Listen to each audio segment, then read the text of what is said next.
Sloane, if you could just give us your thoughts on the match, on the win, and advancing to round two. Yeah, obviously I thought the match was going to be tough from the very beginning. Playing Madison is always difficult. We're friends, and then obviously Americans playing at the U.S. Open is never easy. And then, of course, we played here in the final in 2017. So there was a lot of stuff surrounding the match just because it's something that we're familiar with, and I think a lot of people wanted to see. So I thought it was a good battle. Obviously, any 7-6 in the third is a good match, and just happy to be through. Okay. Peter. Peter Bodo, tennis.com. Sloane, you go back to 2017, you guys play the final, and now you're in here unseeded. It's some years later, and the world is entirely different. Did that seem at all, surreal to you or strange that you'd be in that particular situation?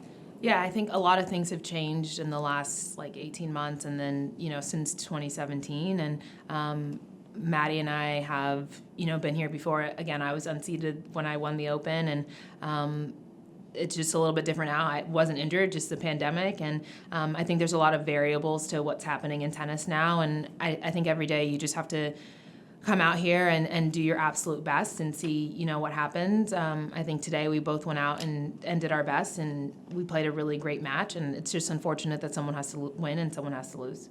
Did you flash back to that 2017 match at any point? No. Okay. Willie. Sloane, Willie Weinbaum from ESPN. How would you describe your observations of the young career of Coco Gauff and how she's evolved as a player in just a couple of years?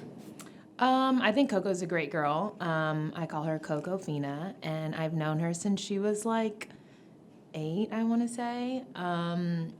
I've seen her game me. I feel so old because I've actually grown up and seen her play and practice and stuff. So I think the evolution of her game has been really awesome. It's not very often that you actually see a player from very, very young and then to be as established as she is now is super inspiring, and I think super awesome. She's a great player, a great girl, and I think her future is super bright, and I look forward to seeing what she does next. What do you consider most special about her on the court?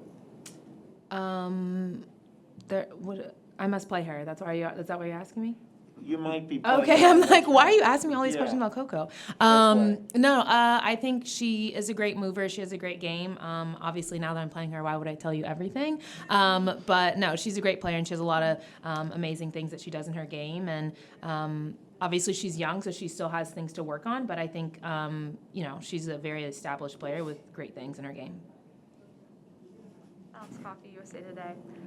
We just spoke to Madison, and she said she was actually expecting to play you today. When she saw the draw, she wasn't really surprised because you guys were supposed to practice, I guess. What was your reaction to seeing that? Were you kind of expecting it too? No, I wouldn't say I was expecting it. I just was okay,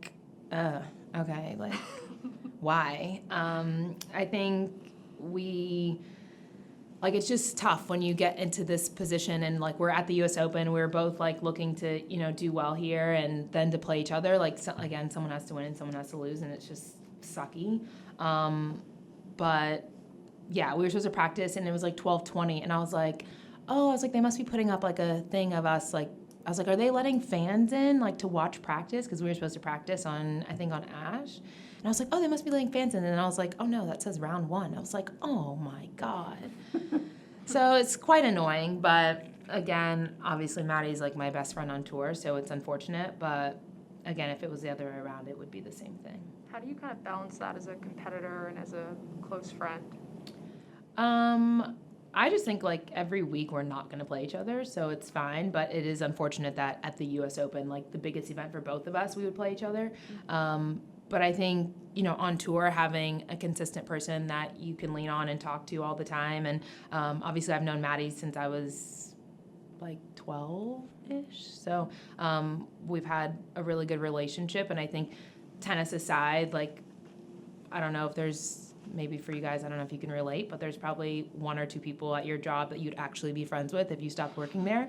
And I think Maddie is one of those people where she's actually genuinely my friend. And I look forward to, seeing her every week on tour and talking and all of that stuff. So I think it's been a good place of comfort for us, the last, I'd say, our whole career, but especially now the last 18 months or so with the pandemic and all the shenanigans happening. Ben? There have been fans at other tournaments, but this is New York, and New York fans are fairly well known. What was your reaction to what you saw and heard out there?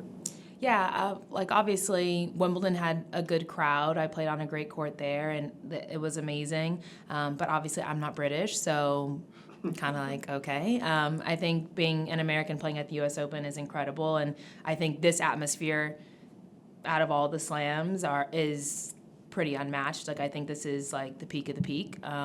But of course, I may be biased, I don't know. But yeah, like just having these fans out and the energy, the atmosphere, it brings a lot back to tennis, I feel like. And even though we've had fans at some places, like obviously nothing compares to playing in New York. Excellent. New York Times. I'm just curious for you. Madison said that she thought it was the best match she played in a while, and that she thought it was similar for you too in terms of your level. Just what do you think of the level out there, and what you guys were able to bring out of each other, given the circumstances? Yeah, I thought the level was really good. Like I said, we were both looking to, like start winning some matches and getting back to where we were. And it's just unfortunate that we both had to play each other here because I felt like we were both kind of like on the upswing a little bit. For both of where we are, both of us, like the only place to really go is up. So I feel like once we kind of connect our games and like things kind of fall back into place, we'll be where we want to be. But obviously that gets halted when you play each other in the first round of the tournament. So that kind of sucks. But I still think both of us are headed in the right direction, which is good.